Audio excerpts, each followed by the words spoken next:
Olá pessoal, tudo bem? Vamos dar continuidade aqui às nossas aulas remotas pela disciplina de Direito Constitucional 1. Nós passamos aí por essa semana de provas de avaliação, né? A gente vem trabalhando esse conteúdo programático do nosso primeiro bimestre. Ele esgotou-se na história das constituições brasileiras, ou constitucionalismo brasileiro, a gente pode chamar de qualquer forma, e colocamos como marco final aqui para a gente trabalhar nesse primeiro bimestre a Constituição Federal de 88, né? Então, a gente viu os trabalhos da Assembleia Nacional Constituinte, a gente trabalhou com a estrutura formal da Constituição Federal de 88, e a gente encerrou nossa última aula exatamente nesse tema, e tema esse que a gente passa agora a continuar, e aí como eu falei com vocês, inclusive até na aula passada, a gente ia continuar iniciando o que a gente pode chamar do nosso segundo bimestre, portanto, né, até já tinham dúvidas, que essas dúvidas vão surgir, já fala agora sobre isso. Sabem que a nossa avaliação do final de semestre, que deve ser lá para meados do mês de julho, o conteúdo da nossa avaliação da nossa prova vai ser a partir de hoje, dessa aula de agora, tá? Então, que nós falamos sobre a Constituição Federal de 88, que era a estrutura formal dela, quando a gente falou sobre o preâmbulo, quando a gente falou sobre o corpo permanente, quando nós falamos sobre o ato das disposições constitucionais transitórias, famoso a sigla DCT, a força normativa de cada um, etc. Todo aquele conteúdo se encerrou no nosso primeiro bimestre, que foi o conteúdo também da avaliação. A gente começa hoje aqui trabalhar sobre as teorias explicativas da Constituição Federal de 88, é o tema da nossa semana de aula, e que vai ser o tema também do nosso segundo bimestre, tá? Então vamos lá, pessoal. No grande tema nosso aqui, a gente já introduziu então o estudo da nossa atual Constituição Federal, né? A gente viu de forma histórica as principais intercorrências, as principais características da nossa Assembleia Constituinte, né, que teve cursos em 87, 88, os choques de visões antagônicas, né, que se gladiaram-se durante o processo constituinte e que vão resultar no texto da Constituição tal qual ele está colocado, tal qual ele está posto, texto esse que nós temos que trabalhar, texto esse que nós temos que interpretar, texto esse que nós temos que aplicar na prática, nós, né, os tribunais, os juízes, todos os membros do sistema de justiça, promotor, advogado, defensor público, enfim, por aí vai. E esse foi o estudo que a gente fez até então. Nós terminamos, repito, falando sobre a estrutura formal da Constituição. Vocês têm um texto já para nós trabalharmos como um resumo, que vai ser um texto que ele vai servir de nota também no segundo bimestre. E esse texto que já está lá no sistema eletrônico, no ambiente virtual eletrônico no AVA, esse texto vai falar um pouco disso também, né? Vai falar sobre essa história, vai falar sobre as características da Constituição também. Ele vai introduzir o que nós vamos falar aqui hoje, essas aulas sobre a teoria da Constituição, vai falar sobre um aspecto específico que nós vamos adotar, tá, em Direito Constitucional 1, esse aspecto, ou esse ponto de vista, vamos dizer assim, esse ponto de vista a respeito da teoria da nossa atual Constituição Federal. Então, hoje aqui, nós vamos trabalhar algumas teorias que tentam explicar as principais características da nossa atual Constituição, tá? São basicamente assim, 7 teorias que tentam explicar a nossa atual Constituição Federal. Sim, e essas teorias, eu vou falar rapidamente, né, pincelar, evidentemente, as suas principais noções que elas trazem. O que eu gostaria de deixar claro, assim, do início, pessoal, para a gente falar aqui sobre as teorias, o que tem que ficar claro para todo mundo é que essas teorias, tidas por autores diferentes, evidentemente, com pontos de vista diferentes sobre a nossa Constituição, são teorias que tentam realçar, né, aspectos que esses autores entendem como aspectos mais importantes da nossa Constituição. Então, veja, então os autores eles vão elaborar o seu ponto de vista sobre a nossa Constituição, pegar o seu texto, vão trabalhar com a questão histórica do texto, evidentemente, e vão tentar realçar, vão tentar assim, sublinhar, jogar luz sobre alguns aspectos que esses autores entendem como mais importante a nossa Constituição, né? Não há necessariamente uma teoria que seja 100% certa, uma teoria que seja 100% errada. nós não necessariamente devamos assim, desconsiderar tudo que uma outra teoria fala. Não é isso. Quando nós formos adotar aqui a nossa teoria sobre a Constituição, e eu vou falar isso no nossa segunda aula, essa aula aqui será dividida em duas partes, tá? Vou falar sobre a nossa segunda aula, que é a teoria que consta do texto que está lá no AVA para fazer, para leitura e resumo, né? Trabalho para entregar. Quando a gente adotar, então, estava falando do nosso ponto de vista, nossa teoria, nós não estamos ignorando os outros pontos de vista e nem estamos dizendo necessariamente que estão equivocados. Não é necessariamente isso. O que nós estamos querendo dizer quando vamos adotar a nossa visão, a nossa teoria, é que essa teoria que nós vamos adotar, ela contém elementos, mais elementos, vamos dizer assim. Na nossa visão, são elementos pertinentes para explicar a nossa Constituição do que as outras que nós não vamos adotar. Porém, eu vou dizer lá na frente que certas teorias, que assim, a visão que certos autores nos trazem a respeito da Constituição, embora a gente não adote por completo a teoria deles, não estão necessariamente equivocados esses pontos de vista desses outros autores. Muitos autores realçam certas características, certos aspectos da Constituição que, embora a gente não precise necessariamente endossar 100%, a gente não precisa desconsiderá-los, tá? Esse ponto de vista. Nós podemos agregar a nossa teoria, agregar ao nosso ponto de vista, tá? Mas não necessariamente absorver 100%, a totalidade da explicação desses outros autores. Então, eu queria deixar claro, para ficar claro, assim, de maneira bem direta, não é que as teorias são equivocadas. As teorias que nós não adotarmos não significa que elas sejam equivocadas. Tá? Apenas é que existe uma outra teoria, que será aquela que nós vamos adotar, que é que está no texto por resumo, que essa teoria ela nos parece uma teoria mais completa, explica a formatação, o sentido, o espírito da nossa Constituição de uma maneira mais completa. Porém, nós não vamos ignorar o que outros autores falam sobre a nossa Constituição. Então, assim, vamos lá, pessoal, falando especificamente sobre as teorias explicativas da Constituição Federal de 88. Nós vimos a estrutura formal da Constituição, vimos a forma, né, o processo histórico, dizendo que ela foi construída, vimos a estrutura formal da nossa Constituição, onde nós terminamos o nosso primeiro bimestre, e passo contínuo, a mesma linha aqui de conduta, o mesmo fio condutor. A gente vai falar agora sobre as teorias explicativas da atual Constituição. Então, a primeira teoria, pessoal, que tenta explicar a nossa Constituição, talvez essa teoria aqui seja a que menos acertos tenham, que menos pertinente seja a respeito da Constituição Federal de 88, mas a teoria chamada de Constituição Garantia ou Constituição Liberal Patrimonialista. Então, autores como Ives Gandra, da Silva Martins, como o professor aposentado da USP, Manuel Gonçalves Ferreira Filho, são autores que defendem o ponto de vista que a nossa Constituição seria uma Constituição garantia ou uma Constituição liberal patrimonialista. No texto de apoio, aquele material de apoio que eu sempre coloco no AVA, eu vou colocar essas principais características dessas constituições, dessas visões, desculpem, essas teorias explicativas da nossa Constituição, tá? Mas o que esses autores eles vão dizer? Por que eles vão chamar, eles vão falar, né, que a nossa Constituição Federal de 88 seria uma Constituição garantia ou uma Constituição liberal patrimonialista? Na verdade, eles vão tentar traduzir ou trazer para o tempo presente, para tentar explicar a nossa atual Constituição, aquela visão antiga, liberal, clássica de Constituição, surgida nos primórdios do constitucionalismo. Então, a gente estudou o constitucionalismo, vocês devem lembrar-se. A gente estudou as revoluções burguesas que varreram a Europa, né, ao longo do século XVII, caso a Revolução Gloriosa na Europa, século XVIII, Revolução Francesa e o processo de independência norte-americana.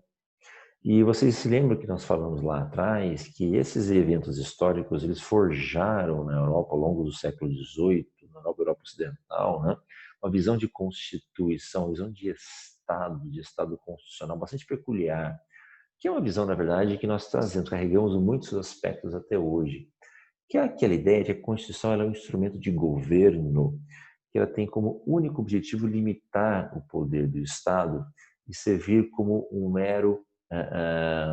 como uma mera força política, como um mero documento retórico destinado única e exclusivamente aos legisladores, ao poder legislativo local. O que quer dizer com isso? Que a Constituição ela não foi, vocês vão se lembrar, não foi concebida como um documento jurídico com força normativa plena que poderia ser implementada e aplicada na prática.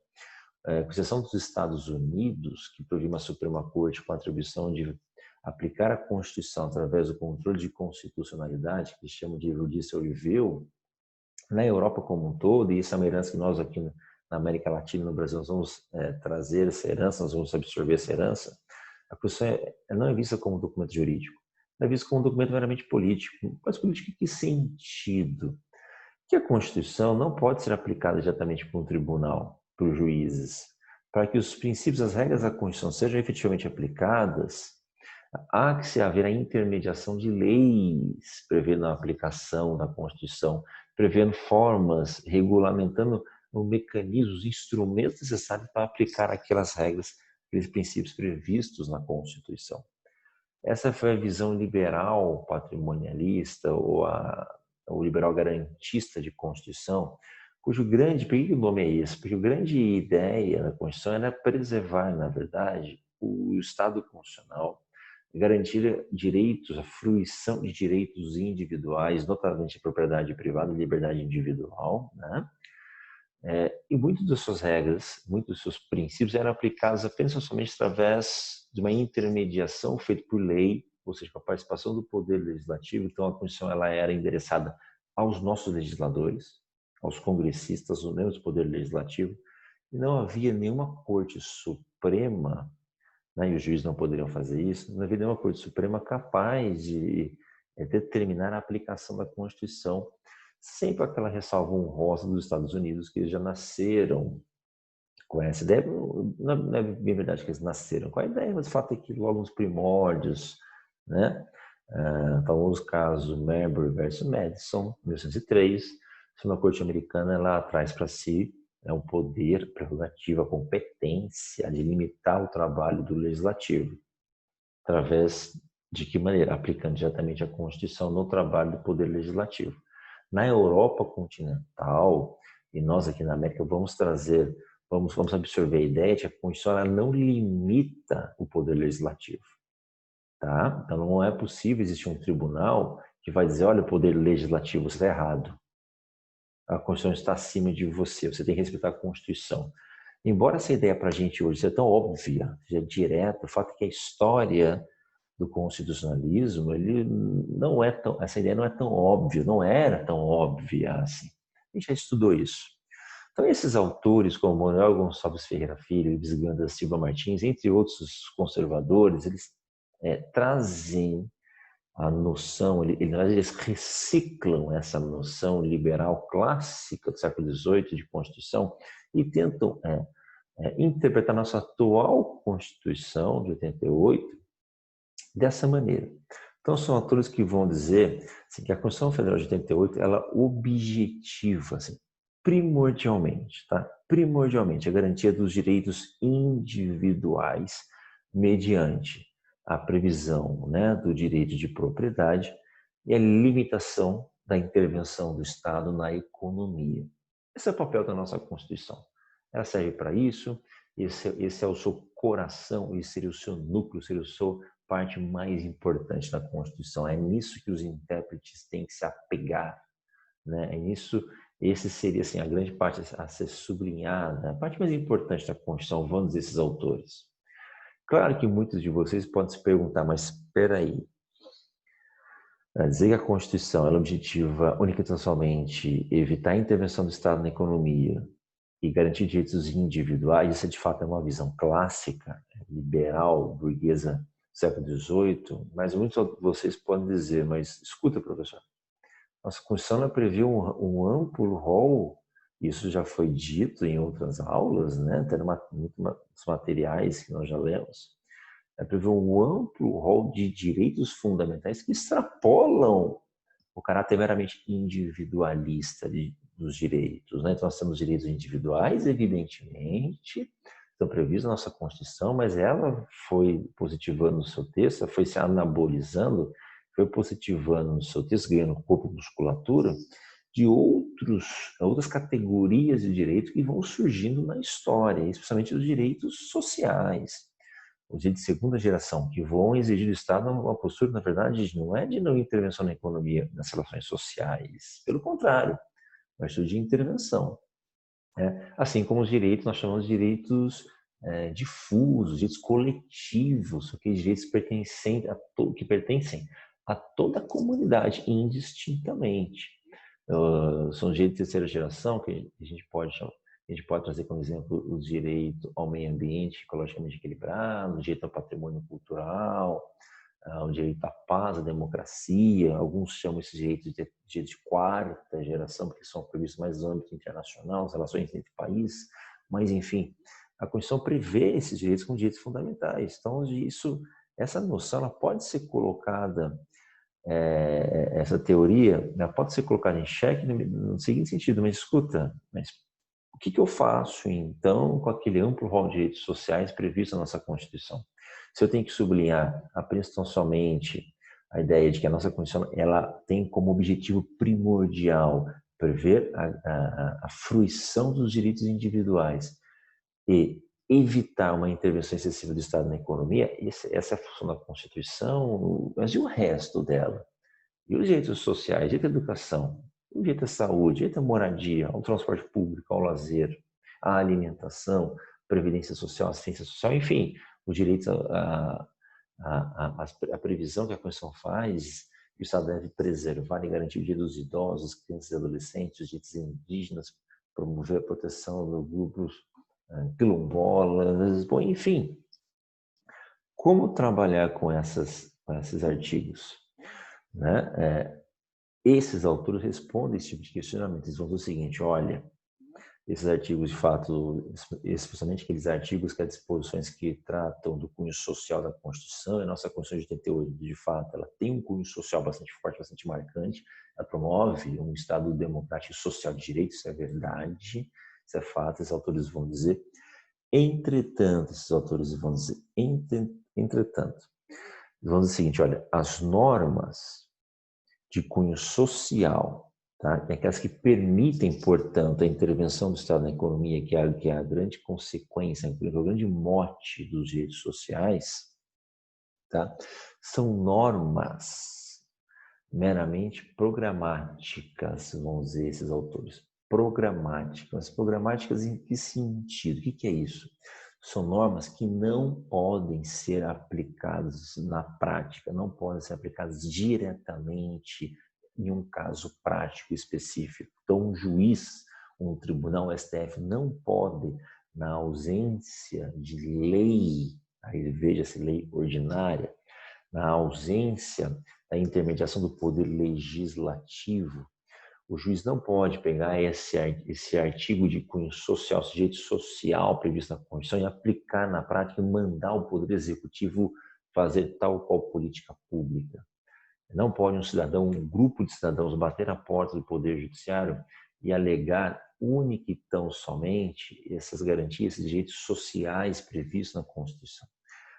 Esse grupo de cidadãos só pode fazer isso, e o judiciário, evidentemente, só pode garantir a eles a procedência, né, garantir a eles a fruição de direitos, se e quando, não obstante esses direitos estejam na Constituição, haja lei ordinária, tá, que garanta essa lei, sim, na prática, a aplicação desses direitos, essas garantias de cunho social. Tá? Então, a função da Constituição, na visão desses autores, a Constituição garantia o liberal patrimonialista é preservar os interesses individuais, os direitos fundamentais individuais.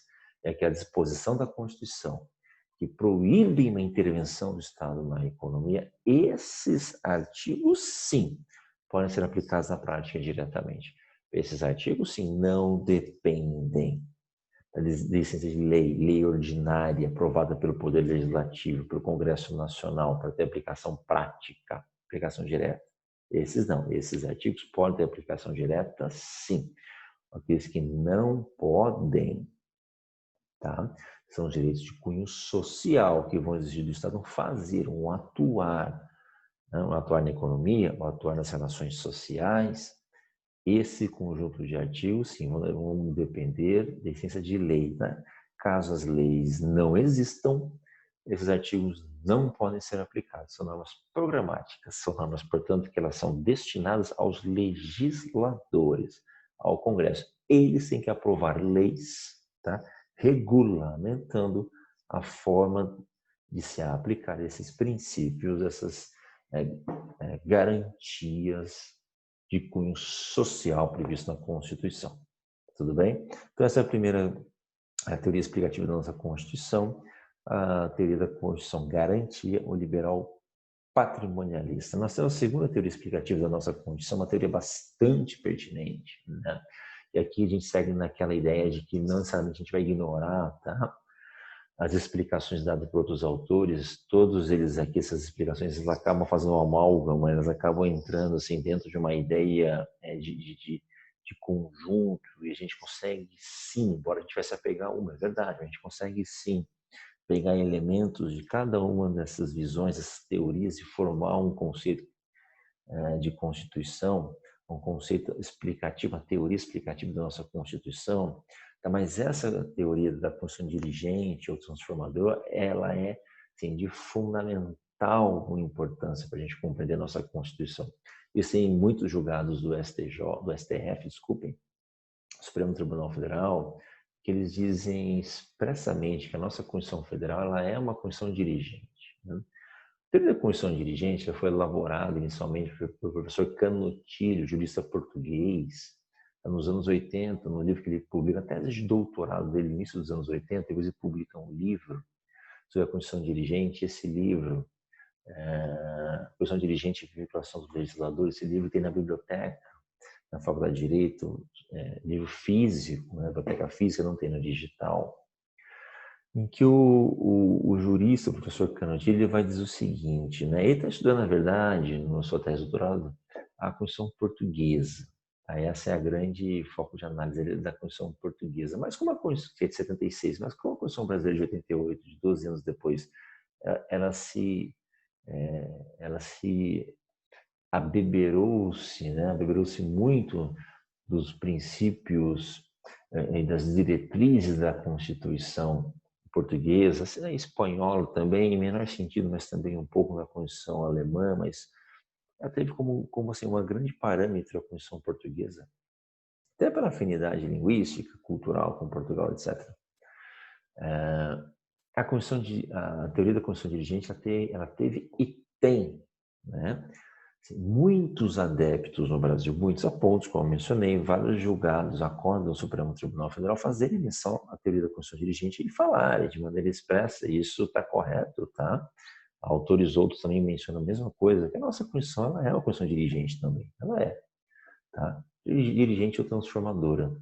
O que significa, pessoal, a ideia de Constituição dirigente, né? Como nós poderíamos explicar nossa atual Constituição como uma Constituição dirigente? A ideia é o seguinte, a Constituição dirigente, né, as Constituições dirigentes, como seria a nossa, e de fato tá? Como é a nossa atual, aquele modelo de Constituição, e o professor Canutilho então vai dizer isso, que prevê tarefas e objetivos, tá? Para prever metas, tarefas, objetivos a serem alcançados pelos órgãos estatais. Então, veja, a Constituição dirigente é aquele tipo de Constituição, quando você lê, você abre a Constituição, você lê, você vê que a Constituição, ela impõe objetivos, tá? Ela impõe metas, tarefas a serem buscadas, a serem alcançadas pelo poder público, pelos órgãos estatais, tá? Que objetivos que são metas? Metas que são essas? Que tipo de objetivo nós estamos falando? Objetivos de melhoria na condição social da população, tá? Veja, se nós olharmos o artigo 3º da nossa atual Constituição, ele é um grande exemplo um grande exemplo de dispositivo que vai, assim, vai dizer de maneira bastante clara, sem sombra de dúvidas, que a nossa Constituição ela é uma Constituição dirigente. O artigo 3º da nossa Constituição ela vai impor ao Estado brasileiro, aos órgãos estatais, ao poder público, portanto, uma série de metas, objetivos que devem ser cumpridos ao longo do tempo. Tá? Então, vai dizer no artigo 3º que são objetivos da República Federativa Brasileira, a redução da pobreza, a redução das diferenças regionais, fazer a justiça social, promover mecanismos de incentivo a micro e pequenas empresas. Enfim, ela vai trazer uma série de metas, objetivos, atuar contra a discriminação, contra o racismo. Então, assim, ela vai trazer uma série de metas e objetivos de curto, médio e longo prazo que o Estado brasileiro está, portanto, obrigado a cumprir e atingir essas metas, esses objetivos. Então, veja, a Constituição ela vai vincular, ela vai exigir que o Poder Executivo atue para atingir aquelas metas. A Constituição vai exigir que o Poder Legislativo atue para atingir aquelas metas, aquele objetivo. A Constituição vai exigir que o Poder Judiciário, na apreciação de casos concretos, julgar e apreciar casos concretos, ele atue sempre, ele interprete e compreenda sempre a Constituição, sempre assim, com o norte de atingir aqueles objetivos, aquelas metas previstas nela, a Constituição. O artigo 3º é um grande exemplo, o artigo 170 é um outro grande exemplo. Enfim, então são constituições, só que elas se preocupam, é por isso que elas são chamadas de constituições dirigentes ou transformadoras. Dirigentes porque elas dirigem, elas exigem essa direção do poder público do Estado. Ou são chamadas de dirigente, portanto, ou transformador. Por que transformador? Porque a grande questão das constituições é transformar o status quo. São constituições preocupadas com o status quo, preocupadas com os desníveis sociais e econômicos previstos na sociedade, e ela vai impor essas metas, esses objetivos como grande assim, padrão jurídico, mas antes do jurídico, moral, de desenvolvimento, de avanço dos poderes públicos em direção a uma melhoria das condições econômicas e sociais das pessoas, da população, dos membros daquela sociedade, no caso do Brasil, do povo brasileiro, evidentemente. Tá? Eu gosto sempre de usar a seguinte expressão, assim, sempre falo nas minhas turmas, meus alunos falam sobre a Constituição dirigente.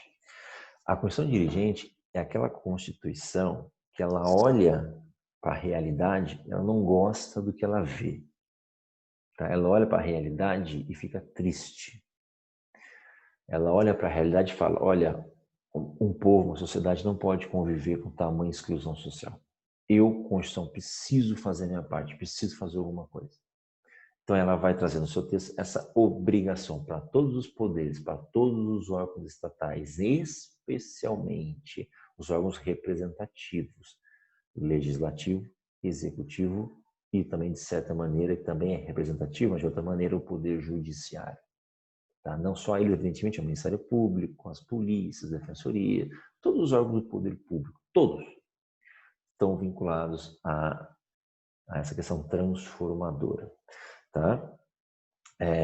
Pela teoria do professor Canutilho, com LH, a Constituição dirigente já tem, portanto, essa função transformadora, tá? Mas a Constituição dirigente ela vai exigir basicamente, em primeiro lugar, que o poder legislativo, através do seu trabalho ordinário, comum, que é de elaboração de leis, que ele tome a frente desse processo transformador. Tá? Então, assim, é uma questão que ela vai vincular e exigir do poder legislativo que ele, em primeiro lugar, atue para implementar esses objetivos, essas metas, dessas tarefas que o Estado como um todo tem que atingir. Tá? Aqui no Brasil, diversos autores publicistas adotam a visão, a teoria de que a Constituição brasileira ela pode ser explicada meramente como uma Constituição dirigente. Repito, vários acordos do STF vão nesse sentido. Eu sublinharia como autor brasileiro, um autor que foi meu professor no mestrado, atual professor titular de Direito Econômico da USP, professor Gilberto Bercovitch. Tá? Ele tem um livro a respeito, ele tem um artigo bastante famoso, que muito provavelmente nós vamos ler esse artigo para fazer um resumo, tá? Como nosso segundo artigo nesse bimestre, chamado A Problemática da Constituição Dirigente, a Vinculação do Legislador e tal. A gente vai ler esse artigo, tá? Então, o professor Gilberto Bercovitch, ele talvez seja um grande entusiasta, não só ele, mas um grande entusiasta, que melhor traduz a ideia de Constituição Dirigente aqui no Brasil, tá, pessoal? Isso não, só para fechar essa ideia, a Constituição Dirigente, ela não é neutra economicamente. Então, é aquele tipo de Constituição que ela não vai dizer em momento algum que o Estado não pode, não tem que intervir nas relações econômicas. Pelo contrário, repito, ela quer mudar as relações econômicas, ela quer mudar o status quo. Ela trabalha com a ideia de uma igualdade, de uma justiça social a longo e médio prazo. Sabe? Então, ela exige, ela pugna por uma mudança estrutural na ordem econômica, sempre em prol dos vulneráveis. A ideia é trabalhar com essa desigualdade econômica e social, como eu mencionei. Tá? Sempre papel do Estado, na visão dirigente, transformadora, pessoal, intervir nas relações econômicas, planejar, tá? A atividade econômica com o objetivo de cumprir essas metas estipuladas pelo texto da Constituição. Tudo bem? Sempre os poderes destinatários, em primeiro lugar, da ideia de Constituição dirigente. Esses princípios, essas metas, objetivos devem ser, em primeiro lugar, implementados pelo Poder Legislativo. Tá? E maneira, como segundo passo, pelo Poder Executivo também. Tá? E a teoria da Constituição dirigente, ela vai deixar um pouquinho o Poder Judiciário um pouquinho de lado. O próprio professor Gilberto Bercovitch, o professor Canutini, eles são um pouco céticos com a atuação do Poder Judiciário como um ator principal na implementação desses direitos, desses princípios, essas metas estabelecidas pela Constituição. Na visão deles, o Poder Judiciário é um poder, como ele não é eleito, ele não pode ser o primeiro, o agente, assim, indutor, tá? Da implementação desses objetivos. Nós devemos sempre usar como nosso primeiro, nosso primeiro norte. Nossa bússola tem que apontar para o Poder Legislativo em primeiro lugar. Tá? Em complementação, o Poder Executivo são os dois poderes representativos por excelência. Daí ele acaba se negligenciando um pouquinho a atuação do Poder Judiciário. Tudo bem? Mas essas são as ideias principais da Constituição dirigente. Repito, uma teoria assim, bastante em voga e que tem os méritos de explicar com bastante clareza e acerto, tá? Muitos dos aspectos da nossa Constituição. Então, é um tipo de teoria, uma ideia que nós temos que trazer sempre em mente. É importantíssimo trabalharmos com a ideia de Constituição dirigente. Tá? E para a gente encerrar esse nosso primeiro trecho da nossa aula aqui, a gente vai fracionar em duas aulas as teorias explicativas. Tem a terceira teoria, que é a teoria da Constituição principiológica ou judiciarista. Tá? Principiológica ou judiciarista. Qual que é a ideia aqui, pessoal? Muitos autores aqui, acho que o grande, acho não, né? Evidentemente o grande porta-voz da teoria da Constituição principiológica ou judiciarista é o atual ministro do STF, o professor Luiz Roberto Barroso, né? No livro dele, Curso de Direito Constitucional Contemporâneo, entre outros, né? Interpretação da Constituição também, entre outros, ele vai trazer essa ideia, essa visão de que a Constituição Federal é uma Constituição principiológica. Qual que é a ideia aqui? Autores que defendem esse ponto de vista, e esse ponto de vista também ele é bastante difundido no Brasil, aliás, vocês podem imaginar qual que é toda a influência que o atual ministro do STF, Luiz Roberto Barroso, tem, né, no direito brasileiro, não apenas por ser ministro do STF, ainda mais por ser ministro do STF, mas ele sempre foi um jurista e um professor bastante influente, mesmo antes de ser indicado e ocupar uma vaga no STF. Então, assim, todos os autores adeptos do chamado neoconstitucionalismo, eles enxergam algumas características nas constituições principiológicas. Eles vão dizer, a nossa é assim. Tá? Então, eles vão enxergar algumas características da nossa atual Constituição. Primeira, são três características principais que eles vão enxergar na nossa Constituição. Primeiro, nossa Constituição ela adota um amplo rol de direitos fundamentais de todos os matizes, sejam liberais, sejam sociais, sejam difusos, especialmente direitos sociais. Tá? E aí, diferentemente, pessoal, daqueles autores que defendem a ideia da Constituição, a Constituição garantia, ou a Constituição liberal patrimonialista, que diziam que os direitos sociais não têm aplicação imediata, não têm aplicação direta, precisa de uma lei do Poder Legislativo para que esses princípios, essas regras de direitos sociais tenham aplicação direta. Esses autores, como o professor Barroso, por exemplo, eles vão dizer que não, que esse rol de direitos sociais, porque nossa Constituição os recebe como direitos fundamentais de todos os cidadãos e cidadãs, tá? Eles têm aplicação imediata, sem necessidade da existência de leis prevendo a aplicação deles. Não há necessidade disso. Ou seja, o que isso traz de consequência, na visão desses autores, é que o juiz, um tribunal especial, ou STF, está autorizado, mesmo na ausência de leis, a aplicar na prática esses princípios, esses direitos, eminentemente, não só, mas eminentemente de cunho social, previstos na Constituição. Então, a Constituição tem uma ampla força normativa. Tá? Ela pode ser implementada e aplicada na prática sem a necessidade de intermediação de leis. Outra segunda característica da nossa Constituição, vão dizer esses autores, que a nossa Constituição, ela prevê, né, ela autoriza, até estimula, na verdade, uma expansão da jurisdição constitucional. O que eu quero dizer com isso? A nossa Constituição vai trazer no seu texto, portanto, diversos direitos fundamentais, como falei há pouco, individuais, sociais, direitos difusos. Tá? Isso é um dado, isso é verdade. Mas qual é a grande questão? A Constituição ela vai prever a expansão da jurisdição constitucional. O que quer dizer com isso, então? Ela vai prever mecanismos, ferramentas, tá?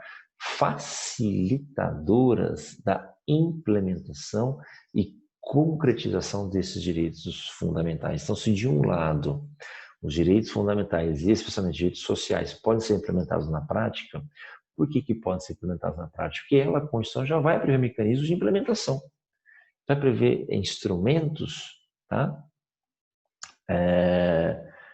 De garantia desses direitos. Por exemplo, ação direta de inconstitucionalidade, ação declaratória de constitucionalidade, especialmente a ADPF, que é a arguição de descumprimento do preceito fundamental, a ação direta de inconstitucionalidade por omissão e mesmo o mandado de injunção.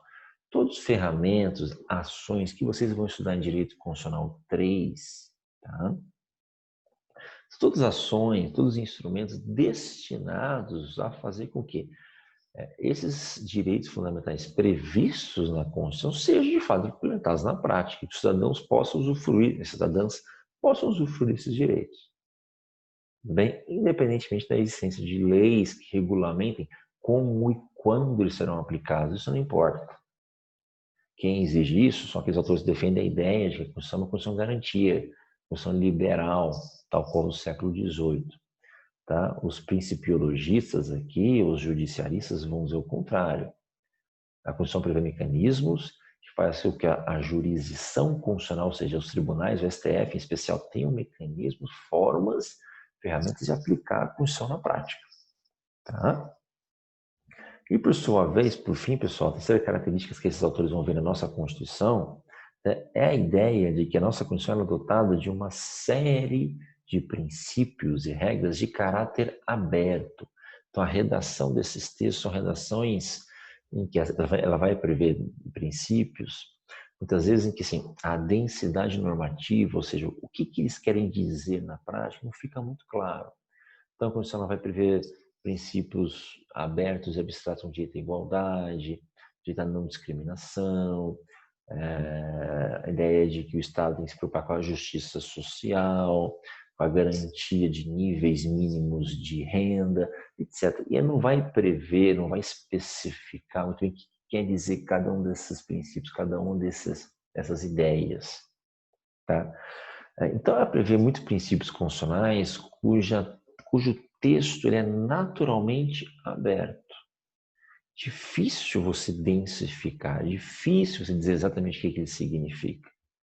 Na aplicação prática, é difícil você chegar em um consenso entre várias forças políticas distintas de qual o melhor caminho a ser dado à ideia de igualdade, por exemplo. As cotas raciais, né, e econômicas para ingresso em universidade pública, as cotas raciais para concursos públicos. Então, você tem concurso público para juiz, você tem 100 cargos, dos 100 cargos, 20%, 20 tem que ser reservados para pessoas negras.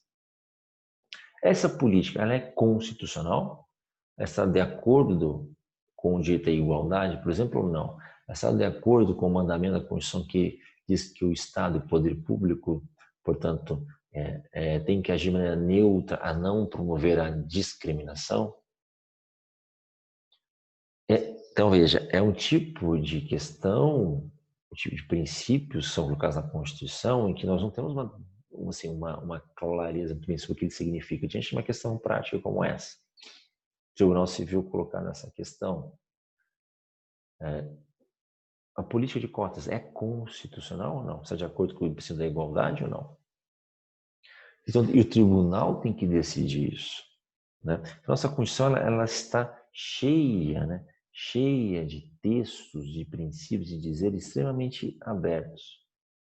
É uma Constituição que prevê um número muito grande de princípios em detrimento de regras. Normalmente as regras são mais diretas, são mais específicas, né? Ela detém um comando mais direto. Os princípios são mais abertos, mais fluidos. Trabalho da justiça social, igualdade, etc., sem muito definir o que significa cada um desses princípios. Embora a gente possa ter uma ideia, mas não define exatamente o que significa. Tá? Então, se essas são três as características da nossa Constituição, e esses autores vão dizer, olha, nossa Constituição, portanto, ela tem que ser classificada como uma Constituição judicialista, ou principiológica, por conta disso. Tá? Por que principiológica? Pela profusão de princípios previstos na Constituição, de textura aberta, poucos densos normativamente. E por que judicialista? Porque o grande motor, o grande ator responsável por implementação desses princípios, tá, é o Poder Judiciário. E aqui a gente marca uma grande diferença com a teoria da Constituição dirigente transformadora. Como falei há pouco, a Constituição dirigente, os autores que defendem a ideia de Constituição dirigente vão dizer que o Poder Legislativo e até mais o Executivo, poderes representativos eleitos por voto direto, eles são os autores principais para implementar esses princípios, esses metas e objetivos previstos na Constituição. O professor Luiz Roberto Barroso e os adeptos da teoria do neoconstitucionalismo, da Constituição principiológica judicialista, desculpem, eles não negam a ideia de que os dois poderes eles são fundamentais na implementação de direitos, na implementação dessas metas, desses objetivos previstos pela Constituição, é verdade. Entretanto, eles vão dizer o seguinte, essas características que eu relatei há pouco para vocês vão fazer que o Poder Judiciário atue em igual nível desses dois outros poderes na implementação dos direitos, na implementação das garantias fundamentais dos cidadãos. Tá? Então, essa marca a grande diferença, o papel que cada uma dessa teoria dá, confere ao Poder Judiciário. Tá?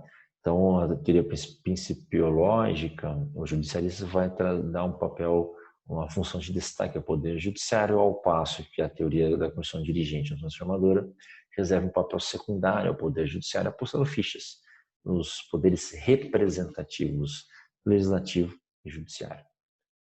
Tudo bem?